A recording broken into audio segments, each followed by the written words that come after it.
Hi, I'm Becca, and this is my husband, Gabe. That's me. Welcome to the podcast celebrating Jack Russell Terrier dogs. And all the joys of companionship with canines of every kind. Each week, we'll explore all the heartfelt, humbling, and hilarious stories that only dog parents can truly relate to. We're Jack Russell parents.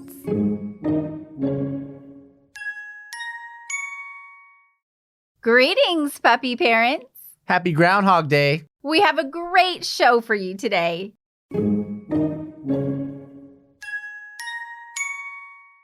Greetings, puppy parents. Happy Groundhog Day. We have a great show for you today.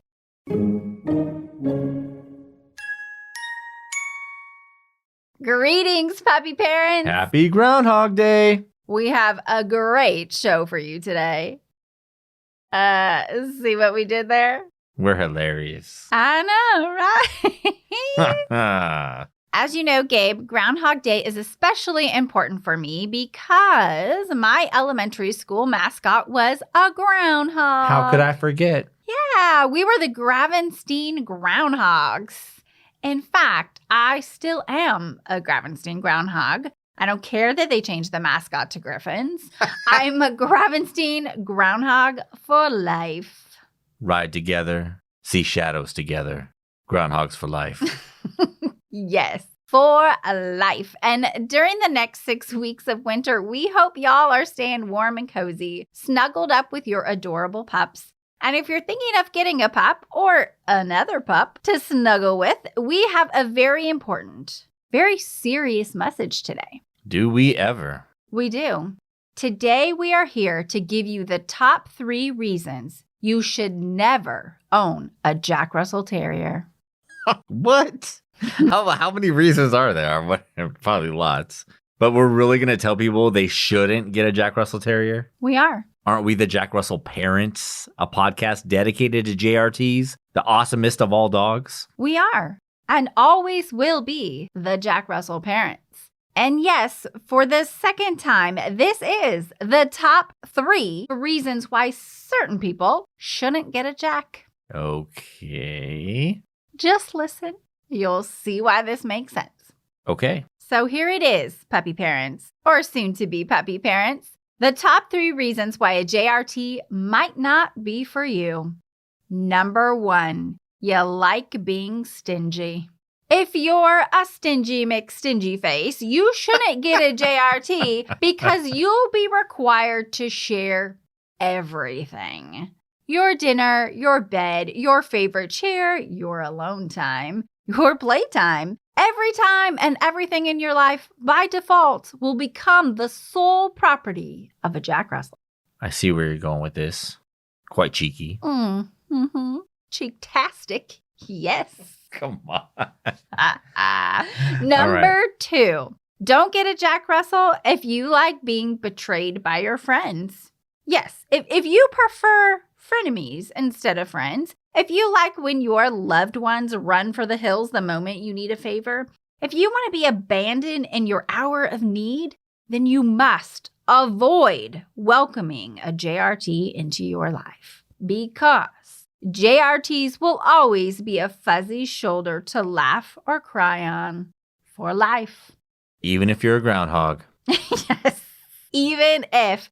And lastly, the number 3 reason you should pass on a Jack is if you enjoy facing danger alone. Whether it's a poisonous snake, an angry mama bear, a home invader, or an extraterrestrial invasion, Jack Russells will always protect you, charging at danger with no thought of their own safety. Like the end of Avengers Endgame. Yes, exactly.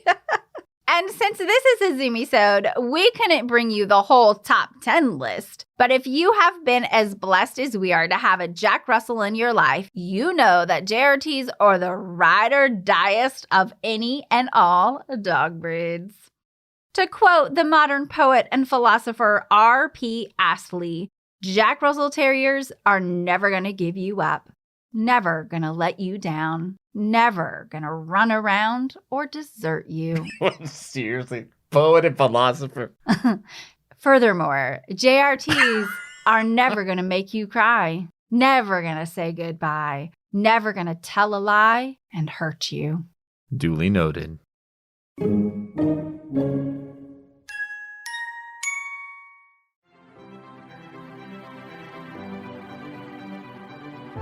11-year-old Walter just may die of boredom during the most boring summer ever.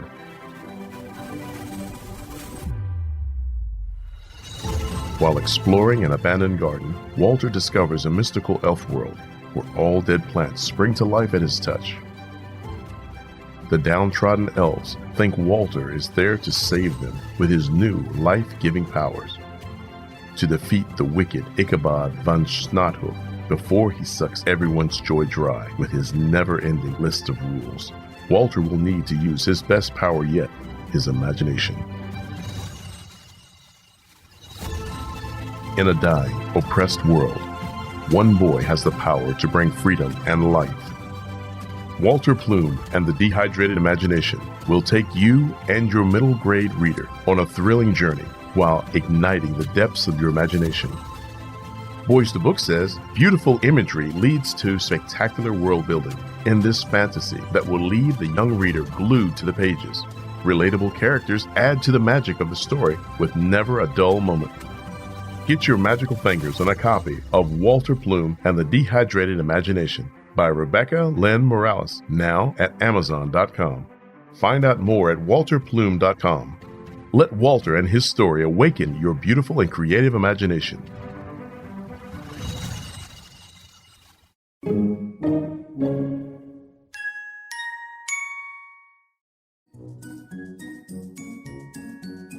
Did you enjoy this episode? Did you learn from the content?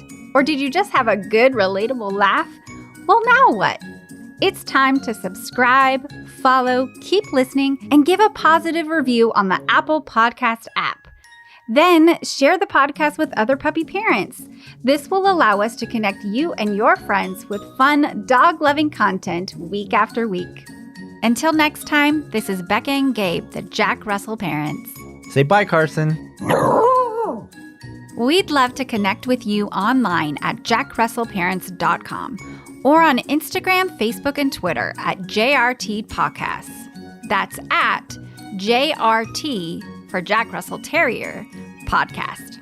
The Jack Russell Parents Podcast is produced by Earball Audio. Jack Russell Parents is brought to you in part by Super Chewer. From the makers of BarkBox, Super Chewer is a themed monthly delivery of toys and treats made especially for dogs who play harder and demand a challenge. Simply go to jackrussellparents.com and click the Super Chewer link to enjoy their great offers while also supporting our podcast.